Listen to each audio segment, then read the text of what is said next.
Hi hello and welcome to Anamika story one.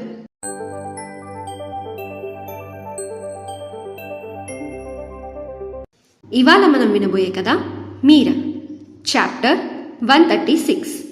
ఆలస్యం చేయకుండా కథలోకి వెళ్ళిపోదాం. గౌతమ్ ఆశ్చర్యపోయి స్పై కెమెరానా అని అడిగాడు. అవునన్నయ్య, మొన్న నువ్వు అన్నావు కదా ఒకసారి రూమ్ చెక్ చేయమని. నిన్న చాలా వరకు చెక్ చేశాను, ఇవాళ మిగతా సగం చెక్ చేశాను.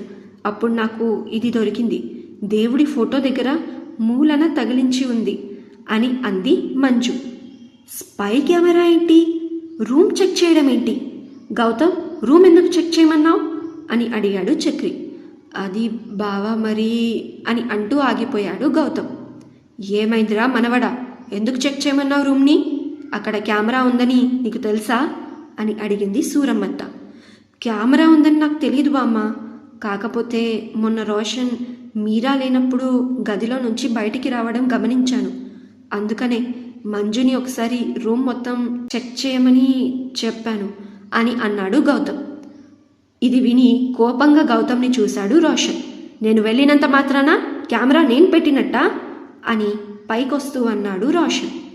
అలా అని నేను అనలేదు రోషన్, నువ్వు జస్ట్ ఆ రూమ్లోకి వెళ్ళావని మాత్రమే చెప్పాను. మీరాకి ఆ స్టోర్ రూమ్లో ఏవో శబ్దాలు వినిపించాయని మంజుతో అంది. తను వచ్చి నాకు చెప్పింది.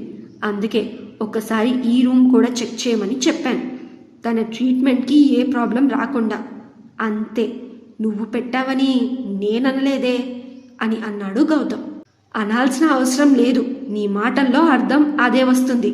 అయినా వచ్చిన దగ్గర నుంచి చూస్తున్నా, ఎవరయ్యా నువ్వు? మీరాకి అటు ఇటు తిరుగుతూ ఉన్నావు అని అన్నాడు రోషన్ తప్పుని కప్పిపుచ్చుకుంటూ. నేనెవరో పక్కన పెట్టు, అసలు ఆ గదిలో కెమెరా ఎక్కడి నుంచి వచ్చిందో అది చెప్పు. మీరా గదిలోకి ఎవ్వరూ వెళ్ళరు, అలాంటిది నువ్వు మీరా లేనప్పుడు ఆ గదిలోకి ఎందుకు వెళ్ళావు? మంజు కూడా అప్పుడు అక్కడ లేదు, మరి నువ్వు వెళ్ళకముందు లేనిది నువ్వు వెళ్ళాక ఎలా వచ్చింది అని గట్టిగానే అడిగాడు గౌతమ్. రోషన్ రియాక్షన్ చూడగానే అర్థమయ్యింది గౌతమ్కి, ఖచ్చితంగా ఈ పని వాడి చేశాడు అని.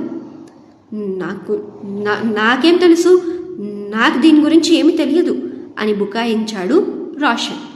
చక్రి కోపంగా ముందుకు వచ్చి రోషన్ కాలర్ పట్టుకొని, నిజం చెప్పు రోషన్ అని కళ్ళు ఎర్రగా చేసుకొని అడిగాడు.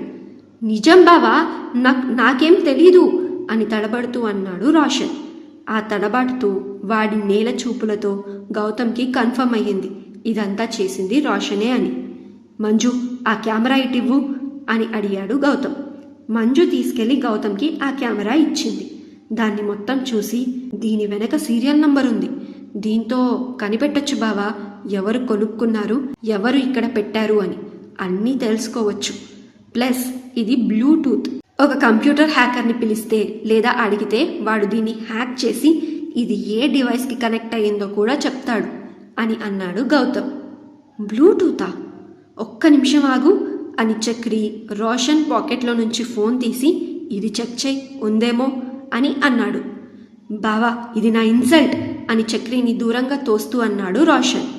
నువ్వేం తప్పు చేయకపోతే నీకెందుకురా భయం అని అంది సూరమ్మత్త.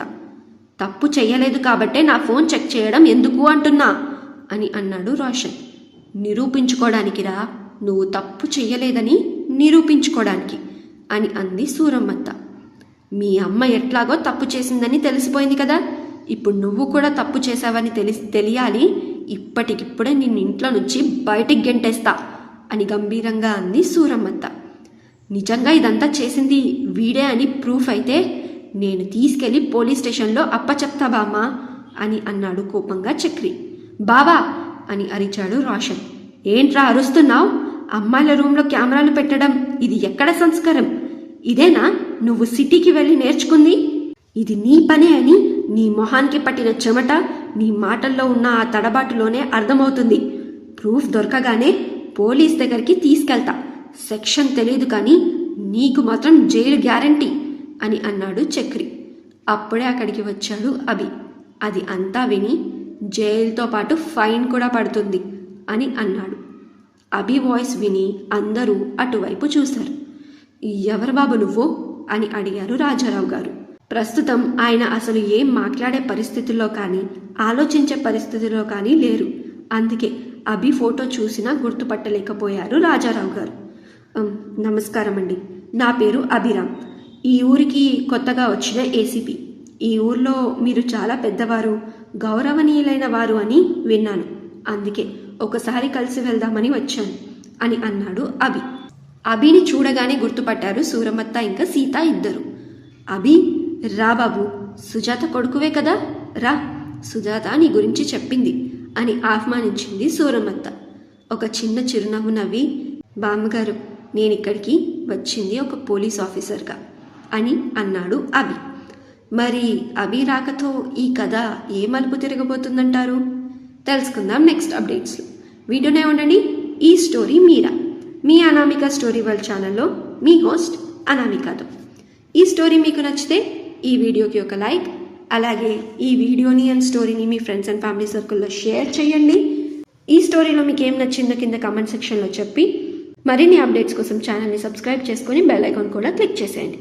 ఈ స్టోరీని మీరు పూర్తిగా చదవాలి అనుకుంటే డిస్క్రిప్షన్లో లింక్ ఉంది, బయోలో కూడా లింక్ ఉంది. లింక్ ప్రెస్ చేసి స్టోరీని పూర్తిగా చదివేయండి. Thank you so much for listening. Thank you so much for your love and support. Take care. Have a nice day and bye-bye.